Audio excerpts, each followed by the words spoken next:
Welcome back, YouTube. This is Heterodoxos checking in to kick off part 2 of this Deformed Theology series on the doctrine of unconditional election. We brought up last time the 5 pillars of Calvinism, these basic ideas of total depravity, unconditional election, limited atonement, irresistible grace, and perseverance of the saints. Now, this video is going to focus on unconditional election, but since we've already looked at what the first doctrine implies, we'll also consider some of its interactions with total depravity. Unconditional election is most easily understood by this definition, that God chose particular people for salvation in advance of creation for no reason having anything to do with those people. Since it is always understandable that a short definition like this might be considered a bit of an oversimplification, I will let Matt Slick of the Christian Apologetics and Research Ministry and CalvinistCorner.com, who we heard from in the last video, provide a little bit more meat. So what is unconditional election? In order to answer the question, we must first look at what the term election means. Quite simply, election is the work of God, where from all eternity He chose among all the fallen people of mankind some people to be saved and not others. Unconditional election then means that when God chose people for salvation, it was not based on any foreseen decision or quality in these people. Instead, it was based solely on the sovereign will of God. Election is based on what is in God, not what is in man. God chose His people for salvation because He decided to bestow His love and His grace upon them, not because they were worthy of being saved, and not because they would have picked Him if... So, the basic points here. Only certain people can be saved. This is a consequence of this doctrine's interaction with total depravity. Anyone who's not actively selected for salvation is damned by default. There's no regard for whether people deserve it, whether they might ever do anything to deserve it, whether they ever could have done anything to deserve it, and there's not even any regard for whether people would have freely chosen God. Now, this seems like a big problem, and we'll get to it more when we cover irresistible grace. The problem of damnation by default and what it means in different streams of Calvinist thought we'll also get to in a later video on the continuum of doctrines of predestination that are so important to Deformed theology.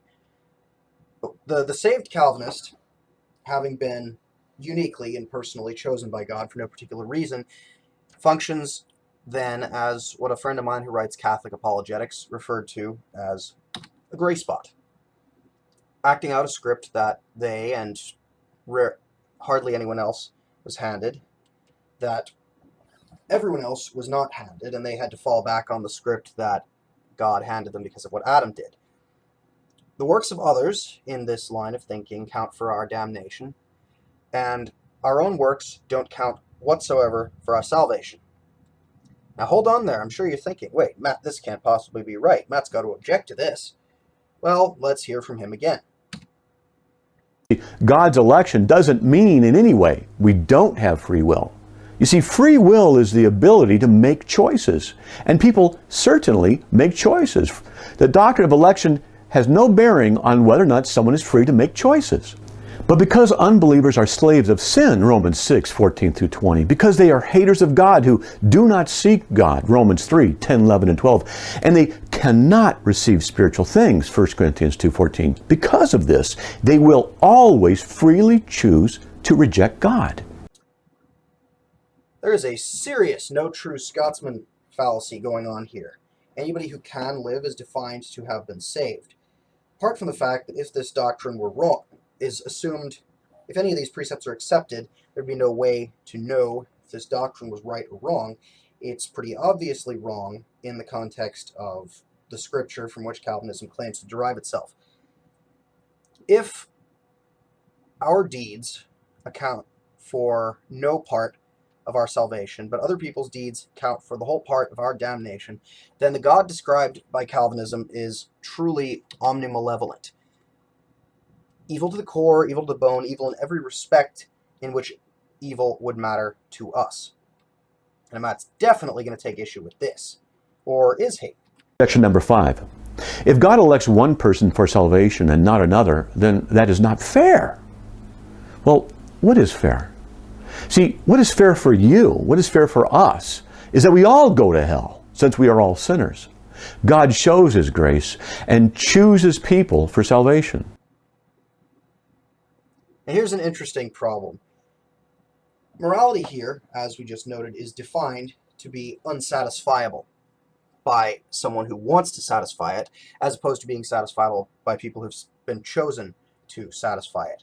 There's only one sort of person who profits from defining a system of morality that is impossible to live up to. And this guy might be considered a reasonable example of that. The election being described in this doctrine has nothing to do with grace. As the architect of the fall, the possibility of damnation is God's doing. As an all-powerful being, all things are possible to Him with zero marginal effort, which means that if this doctrine of election is true, then God's actively considered every single person who might conceivably exist, and decided dichotomously, because of this interaction with total depravity, that they will be damned or they will be saved. This will come up later again in the talk about the continuum of predestination doctrines, but it's important to consider. If God can effortlessly save anyone, proportionally effortlessly save anyone, there are only two reasons that He wouldn't. Those are indifference and hatred. Now, the possibility of indifference is excluded by this doctrine of election, because God must have looked over a great many people to decide who'd be saved, which means, again, that the God described by Calvinism is omnimalevolent. This has some really problematic interaction with free will, so let's hear from Matt again to talk about that. And 7, if God only elects some, why does the Bible say that He wants all to be saved? 1 Timothy 2:4. Well, yeah, the Bible does say He wants all to be saved. But God also desires that people not sin. You see, God allows people the freedom to rebel against Him, to sin against Him. He didn't make robots. But God lets us live our lives the way we want, and He also lets us suffer the consequences of our choices. In this, God can desire that people be saved, but not arrange that all be saved, since He also wants justice to be met. And He gives people the freedom to rebel against Him. We're given the choice to defy them. We're given the choice as to the manner in which we defy God, but we have no agency in whether we obey God, even though that is held to be objectively the right thing to do. This raises a question which I'll have to paraphrase Professor Farnsworth for. In this case, Reverend Slick, what in Satan's glorious name is the point of your religion? This doctrine's most easily refuted in its simplest expression, which we'll finally get around to. It says that He chooses us for salvation, 2 Thessalonians 2:13. That those we simply can't submit. We are defined to be incapable of submitting. What that means, recapping the God implied by these last two doctrines, is salvation is given or denied completely arbitrarily. What we do doesn't matter at all. An elected murderer is significantly better off than an unelected surgeon. Infinitely better off, in fact. He gets salvation, and the surgeon, for all the lives he might save, has to deal with being damned. So, God is either lazy, sadistic, ignorant of any concept of justice, or possibly, in Calvinism, a very disturbing combination of the three. The effect of doctrines of this sort can only be to trivialize, dismiss, to suppress, and even to actively destroy all that is good in us, which even Matt and John MacArthur, who you saw me quoting in the last video, admit. Although we are only able to interact on the material plane, God apparently defines anything that can be satisfying to him as impossible to us. And that can only be nasty. But there is a coherent, decent, humanistic alternative.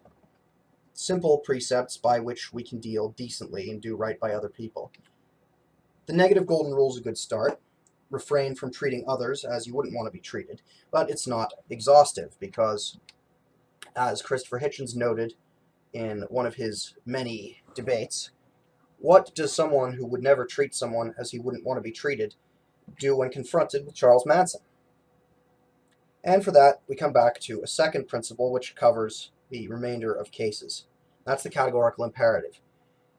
If you are forced to treat someone as you wouldn't want to be treated, if you're being confronted with treatment you would never want anyone to be confronted with, you should properly be doing what you think would be the right thing for anyone in that situation to do.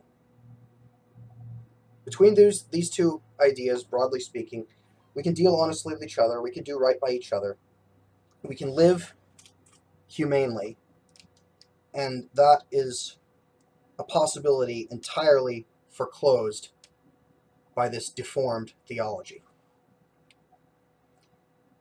It's been a pleasure to address you again. I've set up some new presents, so please subscribe to my channel, share any links to my videos, follow me on Google Plus or on Twitter at heterodoxosvids. I'll be back in a few more days with part 3 of Deformed Theology, discussing the doctrine of limited atonement. I hope you all enjoy yourselves, and I'll be back soon.